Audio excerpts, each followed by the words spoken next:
ગુજરાતી ફિલ્મોના રજનીકાંત કહેવાતા હિતેન કુમારની નવી ફિલ્મ આવી રહી છે. ફિલ્મનું નામ છે આતમરામ. હવે જો હિતેન કુમારના ફિલ્મી કેરિયર વિશે વાત કરીએ તો હિતેન કુમારે વર્ષ 1998માં ઊંચી મેડીના ઊંચા મોર અને દેસરે જોયા દાદા પરદેશ જોયા જેવી સુપરહિટ ફિલ્મોથી ગુજરાતી ફિલ્મ ઇન્ડસ્ટ્રીમાં શરૂઆત કરી હતી અને તેમની ફિલ્મ મૈયરમાં મંડળું નથી લાગતું બહુ જ મોટી સુપરહિટ સાબિત થઈ હતી અને આ ફિલ્મને કુલ 11 એવોર્ડ મળ્યા હતા અને આ ફિલ્મને લીધે તેમને બહુ જ મોટી નામના મળી હતી અને તેઓ ગુજરાતી ફિલ્મ ઇન્ડસ્ટ્રીમાં એક સુપરસ્ટાર તરીકે ઓળખાવા લાગ્યા હતા.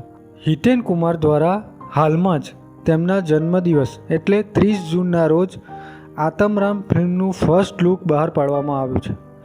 આ ફિલ્મમાં હિતેન કુમાર એક નવા જ લુકમાં જોવા મળી રહ્યા છે.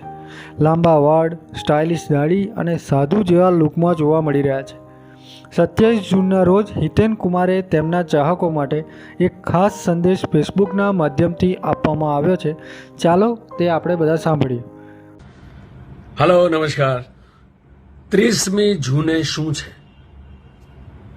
મારો જન્મદિવસ છે. મને ખબર છે કે તમને બધાને યાદ છે જ, કારણ કે દર વર્ષે ખાસ આ દિવસે તમારા તરફથી હજારોની સંખ્યામાં દુઆઓ, શુભેચ્છાઓ અને અભિનંદન મળતા જ રહ્યા છે. બદલ હૃદયથી હંમેશા આભારી રહ્યો જ છું. પણ આ વખતે બક્ષિસ મારે તમને આપવાની છે.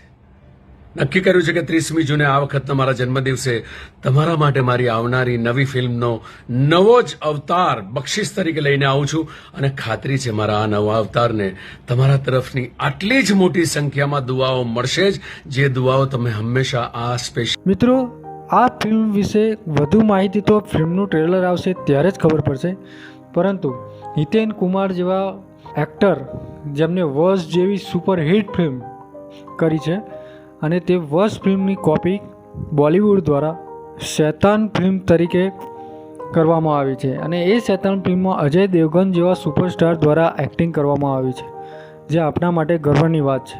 હવે આતમરામ ફિલ્મની વાત કરીએ તો આ ફિલ્મ વિશે વધુ માહિતી તો ફિલ્મનું ટ્રેલર આવશે ત્યારે જ ખબર પડશે. હવે ફરી મળીશું એક નવા જ વિડીયો સાથે. ત્યાં સુધી જય માતાજી.